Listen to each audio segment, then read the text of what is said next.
Hola. Oye, a veces no nos damos cuenta, pero el cuerpo mantiene un equilibrio interno increíblemente preciso, ¿verdad? Pensemos, por ejemplo, en la acidez, los iones hidrógeno, H+. Ajá, Su concentración normal es mínima. Estamos hablando de 0,00004 miliequivalentes por litro. poquísimo, casi nada. Exacto. Y si lo comparas con el sodio, que anda por los 142 miliequivalentes por litro, bueno, Una diferencia abismal, millones de veces. es como 3,5 millones de veces menos concentración. Mantener eso tan bajo y sobre todo tan estable, bueno, requiere un control súper estricto. Y justo de eso vamos a hablar hoy, ¿no? De cómo el cuerpo maneja este equilibrio ácido-base, que es fundamental para la homeostasis. Vamos a revisar conceptos clave, basándonos en textos de fisiología para entender bien este sistema. Y la pregunta es, ¿por qué nos debería importar? ¿Por qué es relevante esto? Uy, total. Porque afecta todo. Cada célula, cada reacción química, cada función del cuerpo depende de que este equilibrio se mantenga. Claro. Entenderlo nos da una visión mucho más clara de la salud, de la enfermedad, y de cómo sistemas que parecen distintos, como los pulmones y los riñones, en realidad trabajan súper coordinados. Es como una base de la fisiología, ¿no? Totalmente. Conocimiento fundamental. Bueno, entonces, presentemos a los actores principales de esta regulación. Son como 3 líneas de defensa, podríamos decir. Sí, es una buena forma de verlo. Primero están los amortiguadores químicos. Actúan al toque, son la respuesta inmediata. Las esponjas moleculares, digamos. Eso. Luego, los pulmones. Responden en minutos, ajustando la respiración. Y finalmente, los riñones. Tardan más, horas o días, pero son la respuesta definitiva, la más potente a largo plazo. Y no nos olvidemos del bicarbonato, el HCO3-. Es como el jugador estrella en este equipo. Cierto, el bicarbonato es clave. Bueno, perfecto. Entonces, empecemos a desglosar esto. ¿Qué tal si repasamos rapidito qué es un ácido y qué es una base? Dale, perfecto. Conceptos básicos.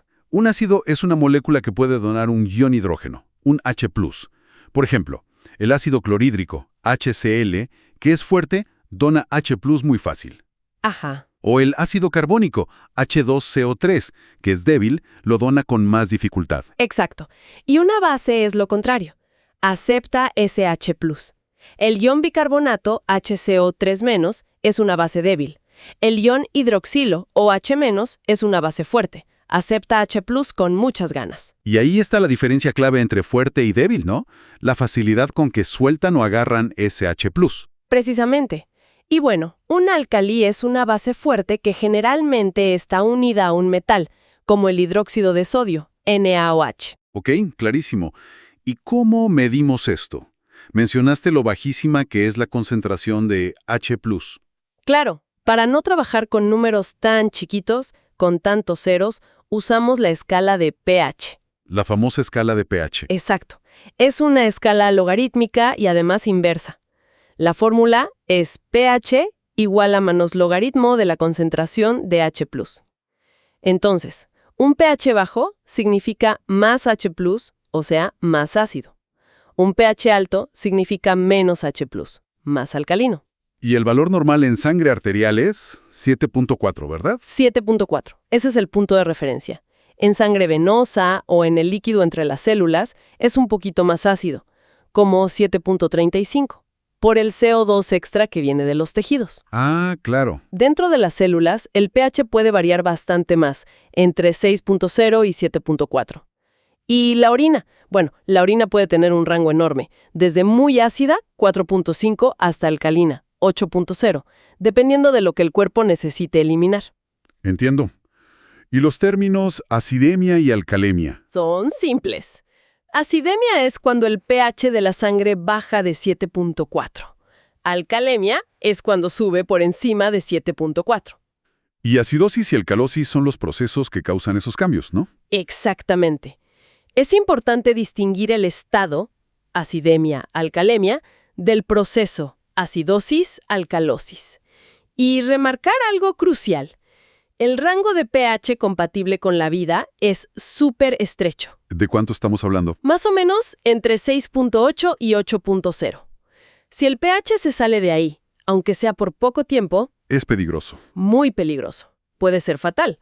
Por eso la regulación tiene que ser tan precisa y eficiente. Queda clarísimo.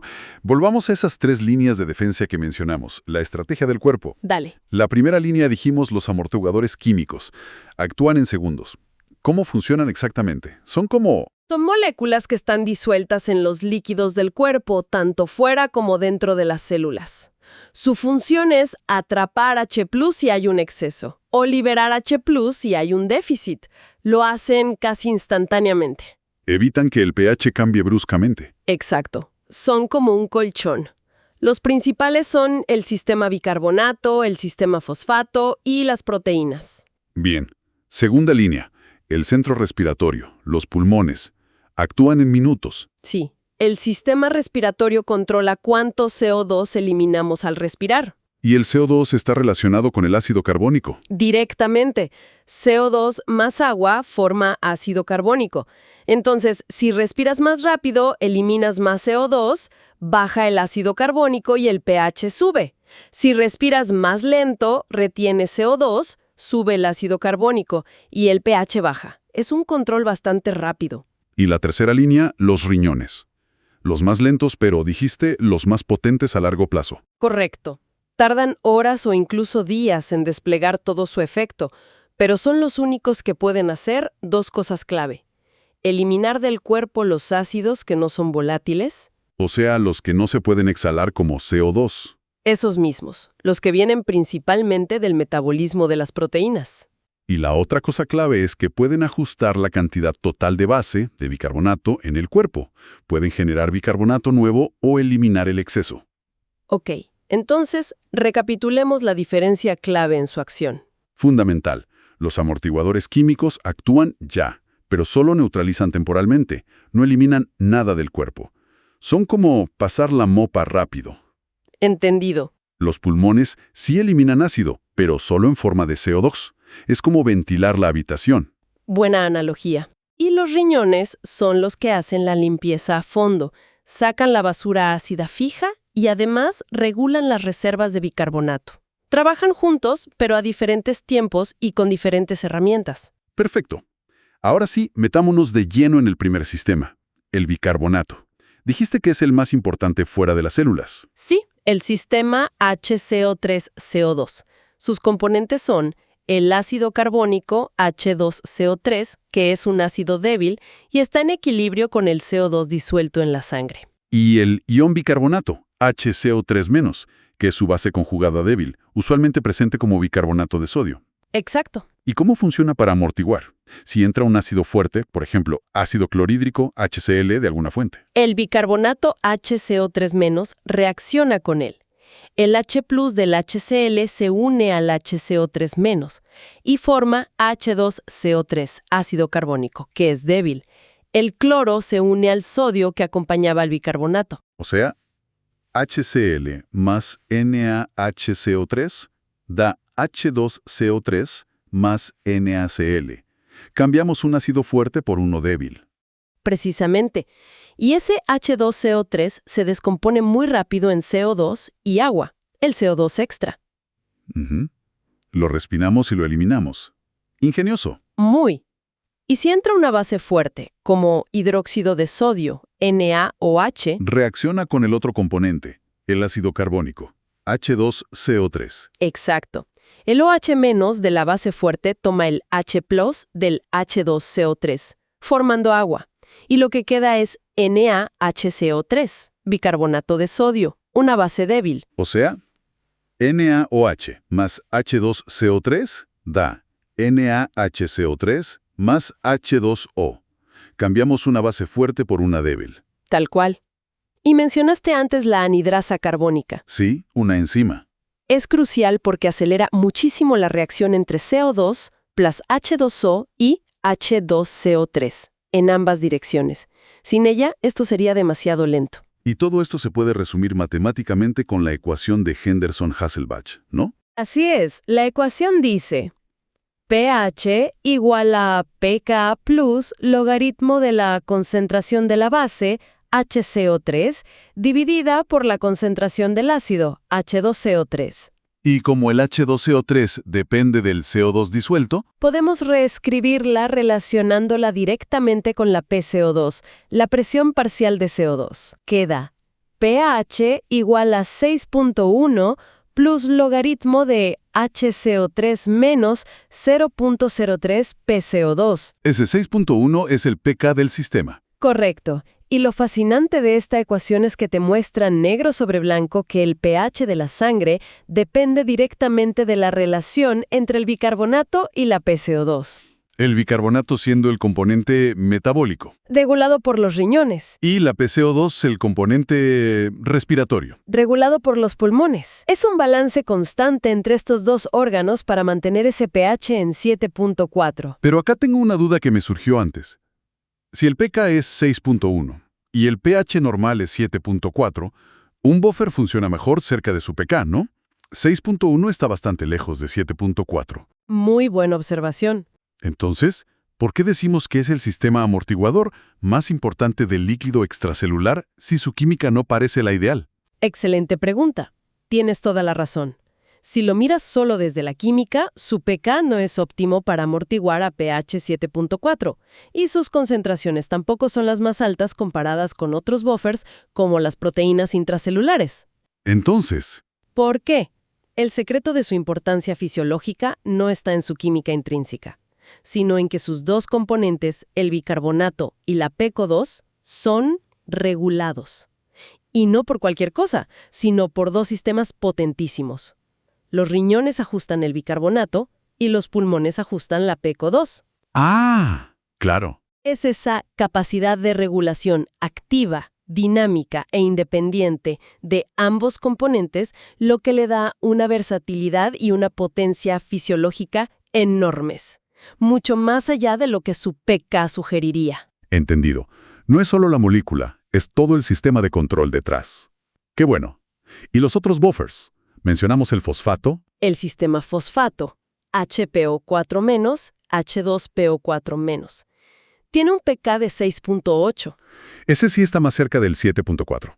Sí, químicamente es mejor en ese sentido, pero en el líquido extracelular, o sea, en la sangre y el líquido intersticial, su concentración es muy bajita, mucho menor que la del bicarbonato. Así que su impacto ahí es menor. Claro, es responsable de un porcentaje pequeño de la amortiguación extracelular, pero ojo, es súper importante en otros dos lugares. ¿Dónde? Primero, dentro de las células. Ahí la concentración de fosfato es mayor que afuera y el pH intracelular suele ser un poco más bajo que el 7.4, acercándose más al pK de 6.8. Ok, dentro de las células sí es relevante. Y segundo, y muy importante, en los túbulos renales. A medida que el agua se reabsorbe en los riñones, el fosfato se concentra en el líquido que queda en el túbulo. Además, el pH de ese líquido tubular a menudo baja bastante, acercándose a 6.8 o incluso menos. Entonces, justo donde se necesita amortiguar para eliminar ácido en la orina. Exacto. Ahí el fosfato se vuelve un amortiguador urinario muy eficaz. Bien. ¿Y las proteínas? Mencionaste que eran importantes dentro de las células. Importantísimas. Son de lejos los amortiguadores intracelulares más abundantes. Se calcula que entre el 60 y el 70% de toda la amortiguación química del cuerpo ocurre dentro de las células, y la mayor parte es por proteínas. ¡Wow! ¿Y cómo funcionan? Las proteínas son moléculas enormes con muchos aminoácidos, y varios de esos aminoácidos tienen grupos laterales que pueden aceptar o donar H+, como los grupos imidazol de la histidina. Muchos de estos grupos tienen pK cercanos al pH intracelular normal. La hemoglobina es un ejemplo clásico, ¿no? El mejor ejemplo. Dentro de los glóbulos rojos, la hemoglobina es un amortiguador potentísimo. La reacción H+, más hemoglobina complejo igual a hemoglobina protonada HHB es clave especialmente para amortiguar el ácido carbónico generado por el CO2 que entra desde los tejidos. Pero si la mayoría de la amortiguación es intracelular, ¿cómo ayuda eso al pH de la sangre, al extracelular? El H+ entra y sale fácil de las células. Buena pregunta. El H+ y el bicarbonato no cruzan las membranas celulares muy rápido, excepto en los glóbulos rojos que tienen transportadores especiales. Pero hay algo que sí cruza rapidísimo. ¿El CO2? Exacto. El CO2 difunden libremente a través de las membranas. Entonces, si cambia la PCO2 en la sangre, cambia casi instantáneamente dentro de las células. Eso afecta el equilibrio H2CO3, HCO3- intracelular y, por lo tanto, el pH intracelular. Y eso activa los buffers de adentro, las proteínas y el fosfato. Precisamente. Así que, aunque de forma indirecta y un poco más lenta, puede tardar unas horas, los cambios en el CO2 extracelular reclutan toda esa enorme capacidad amortiguadora intracelular para ayudar a estabilizar el pH de todo el cuerpo. Fascinante cómo está todo conectado. Y hablando de conexión, hay un principio que lo resume, el principio isohídrico. Isohídrico. Significa misma agua, o en este contexto, misma concentración de H+. Imagina todos los sistemas amortiguadores, bicarbonato, fosfato, proteínas, nadando en la misma piscina de líquido corporal. Ok. Están expuestos exactamente a la misma concentración de H+ en ese momento. Si algo perturba el equilibrio de uno de los sistemas, por ejemplo, un cambio respiratorio altera el sistema bicarbonato-CO2, la concentración de H+ cambia. Y ese cambio afecta a todos los demás sistemas amortiguadores simultáneamente. Exacto. Todos se reajustan juntos porque todos responden al mismo H+. Están interconectados. Si cambia el nivel de H+ en la piscina, todos los flotadores buffers suben o bajan juntos. ¡Qué buena analogía! Me quedó súper claro. Bueno, pasemos a la segunda línea de defensa. Los pulmones. La respuesta rápida. Dale, el control respiratorio. Básicamente, es un control sobre el CO2, ¿cierto?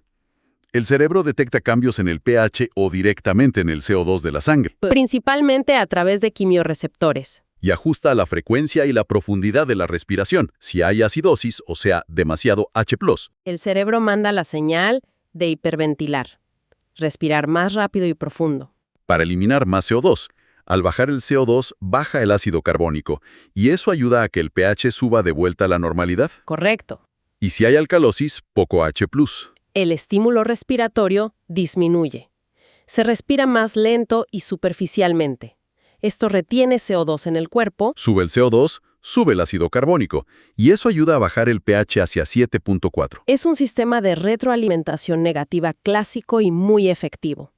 Un cambio en H+ dispara una respuesta respiratoria en cuestión de minutos, entre 3 y 12 minutos más o menos. ¿Y qué tan eficaz es? ¿Corrige el problema por completo? No lo corrige al 100%.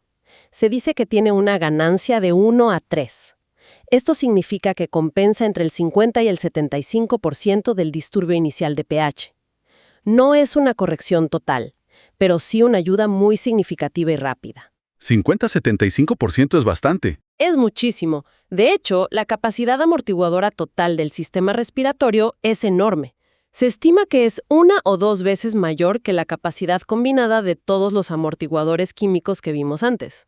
¡Wow! O sea que la respiración es un jugador clave en la amortiguación global. Fundamental. Eso sí, siempre y cuando los pulmones funcionen correctamente. Claro, ahí está el detalle. Si hay una enfermedad pulmonar grave, como un enfisema avanzado, donde la persona no puede eliminar bien el CO2. Ahí se complica. Puede causar acidosis respiratoria por sí misma. Exacto. Y además, limita la capacidad del cuerpo para usar esta vía respiratoria para compensar otros problemas, como una acidosis metabólica. Tiene sentido. Y eso nos deja listos para la tercera línea. Los riñones. Los reguladores maestros, aunque más lentos. Los trabajadores de fondo, digamos.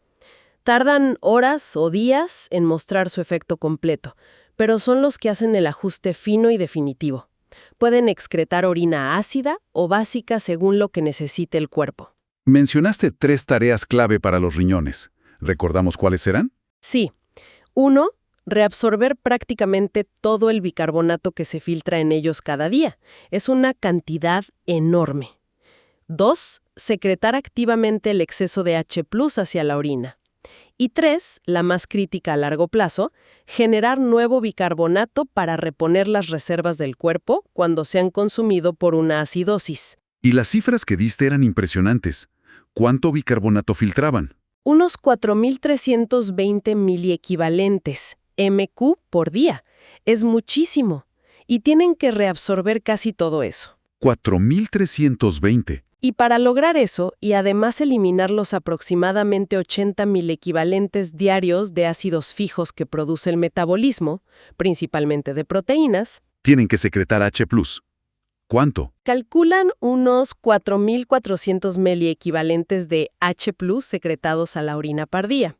La mayor parte se usa para recuperar ese bicarbonato filtrado y una pequeña fracción, esos 80 miliequivalentes, representa la eliminación neta de ácido fijo. Es una maquinaria impresionante. ¿Cómo logran reabsorber tanto bicarbonato? Es un proceso ingenioso que ocurre en casi todos los segmentos del túbulo renal. Básicamente, las células del túbulo bombean H+ hacia la orina usando transportadores como el intercambiador sodio-hidrógeno o bombas de protones. Ok, secretan H+. Ese H+ se encuentra en la orina con el bicarbonato HCO3- que se filtró desde la sangre. Se combinan y forman H2CO3, ácido carbónico. Ajá. Ahí entra la anhidrasa carbónica que está en el borde de las células tubulares. Descompone el H2CO3 en CO2 y agua. ¿Y el CO2? Difunde fácilmente hacia adentro de la célula renal. Una vez adentro, otra anhidrasa carbónica revierte la reacción. CO2 plus agua igual a H2CO3. Y este H2CO3 se disocia en H+ y HCO3-. Ah, ¿y el H+? Se recicla, se vuelve a bombear a la orina para buscar más bicarbonato filtrado. Y el HCO3- que se generó dentro de la célula, Ese es transportado hacia la sangre. Es como si hubieran recuperado el bicarbonato que se había filtrado. exactamente. Es un mecanismo de recuperación, de reabsorción. Es vital para conservar el bicarbonato del cuerpo. Pero fíjate que por cada bicarbonato recuperado, se usó un H+ que volvió a salir. Así que este proceso en sí mismo no elimina ácido neto del cuerpo. Entiendo. Es solo para no perder la base que ya teníamos. ¿Y dónde ocurre principalmente? La gran mayoría, como el 80-90%, ocurre en el túbulo proximal, la primera parte del sistema tubular. Ok. Entonces, si este proceso solo recupera bicarbonato, ¿cómo hacen los riñones para eliminar el exceso de ácido fijo, esos 80 milimoles diarios, y para generar bicarbonato nuevo? Esa es la clave de la regulación renal. Para eliminar ese ácido neto, el H+ que se bombea a la orina tiene que unirse a algo distinto del bicarbonato. Y aquí entran los amortiguadores urinarios. ¿Cuáles son? Los dos principales son el sistema fosfato, que ya mencionamos que se concentra en los túbulos, y el sistema del amoníaco, NH3, amonio, NH4+. Y dijeron que la orina no puede acidificarse demasiado, ¿no? Hay un límite. Exacto. El pH mínimo que puede alcanzar la orina es alrededor de 4.5. Si no hubiera buffers en la orina para atrapar los H+ secretados, se alcanzaría ese límite muy rápido y no se podría eliminar mucho ácido. Los buffers permiten excretar grandes cantidades de H+ sin que el pH baje tanto. Entiendo. Son como transportadores de H+ en la orina. Eso es. Y aquí viene lo importante. Cada vez que un H+ secretado se une a uno de estos buffers, no bicarbonato, fosfato o amoníaco, y se excreta así, la célula renal genera internamente un ion bicarbonato nuevo que se añade a la sangre. Ahí está la generación de nueva base. Ahí mismo. Por cada H+ eliminado como ácido titulable, unido a fosfato, por ejemplo, o como amonio, se gana un bicarbonato nuevo para el cuerpo. Hablemos del fosfato primero. El H+ secretado se une al fosfato dibásico, HPO4-2-, que se filtró y se concentró, formando fosfato monobásico, H2PO4-, que se va con la orina. Por cada mol de H+ excretado de esta forma, un mol de HCO3 nuevo entra a la sangre. Normalmente, por esta vía se eliminan unos 30 a 40 milimols de ácido por día. Ok. ¿Y el sistema del amoníaco-amonio? Dijiste que era más importante. Era más importante. Sí, cuantitativamente es más importante y sobre todo es adaptable. Las células de los túbulos renales, proximal, asa gruesa, distal, pueden fabricar amonio, NH4+, a partir de un aminoácido, la glutamina. Producen amonio. Sí, Y lo interesante es que por cada molécula de glutamina que metabolizan, producen 2 iones amonio, NH4+, que se secretan a la orina, y 2 iones bicarbonato nuevos que van directo a la sangre. Doble beneficio. Eliminan ácido potencial y generan base nueva al mismo tiempo. Exacto. Además, en los túbulos colectores, la parte final, el amoníaco, NH3, que es una base débil y puede difundir, pasa a la orina. Allí se encuentra con el H+ que las células están bombeando activamente, se combinan y forman amonio, NH4+. Y el amonio, NH4+, al ser un ion, ya no puede volver a entrar a la célula fácilmente. Queda atrapado en la orina y se excreta. Y de nuevo, por cada H+ secretado que se une al NH3 para formar NH4+, la célula genera un HCO3- nuevo para la sangre. ¿Y por qué decías que es adaptable? Porque si el cuerpo está en un estado de acidosis crónica por varios días, los riñones responden aumentando masivamente la producción de amonio a partir de la glutamina. ¿Cuánto pueden aumentar? Muchísimo. Pueden llegar a excretar hasta 500 miliequivalentes de ácido por día en forma de amonio. Es el mecanismo principal y más potente que tiene el riñón para combatir la acidosis a largo plazo y generar la enorme cantidad de bicarbonato nuevo que se necesita para reponer las pérdidas. Impresionante esa capacidad de adaptación. Entonces, para resumir la respuesta renal completa, si el cuerpo está en acidosis, los riñones se ponen a trabajar a full. Reabsorben todo el bicarbonato filtrado que pueden, aumentan la secreción de H+, lo unen al fosfato y sobre todo potencian la producción y excreción de amonio. El resultado neto es una orina muy ácida, cargada de H2PO4 y NH4+, y la adición de nuevo bicarbonato a la sangre. para que el bicarbonato en sangre suba y el pH tienda a normalizarse. Exacto. Y si el cuerpo está en alcalosis, Hacen lo contrario. Disminuyen la secreción de H+. Si secretan menos H+, no pueden reabsorber todo el bicarbonato que se filtra. entonces parte del bicarbonato se escapa por la orina. Correcto. El riñón empieza a excretar bicarbonato. Esta pérdida neta de base desde el cuerpo ayuda a que el pH sanguíneo baje de vuelta hacia la normalidad. La orina se vuelve alcalina. ¡Qué sistema tan elegante! Ajusta la eliminación de ácido o base según la necesidad. Totalmente.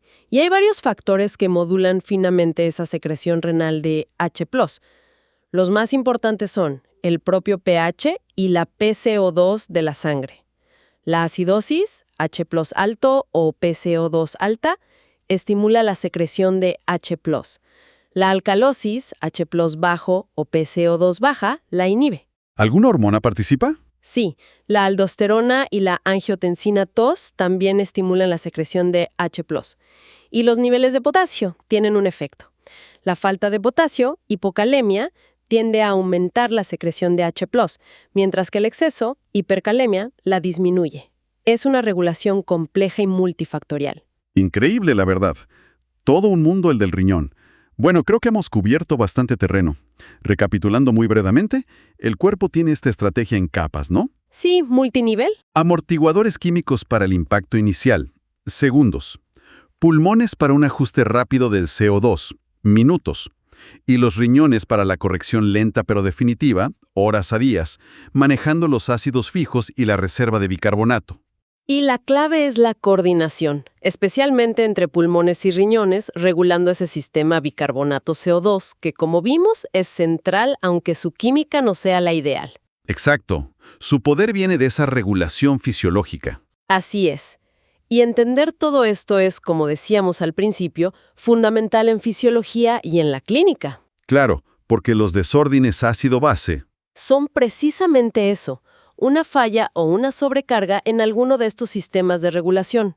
Acidosis o alcalosis que pueden ser de origen respiratorio, problema primario en la PCO2, o metabólico, problema primario en el bicarbonato o en los ácidos fijos. y las respuestas que vemos en los pacientes, como respirar rápido en una acidosis metabólica, Son los mecanismos de compensación en acción.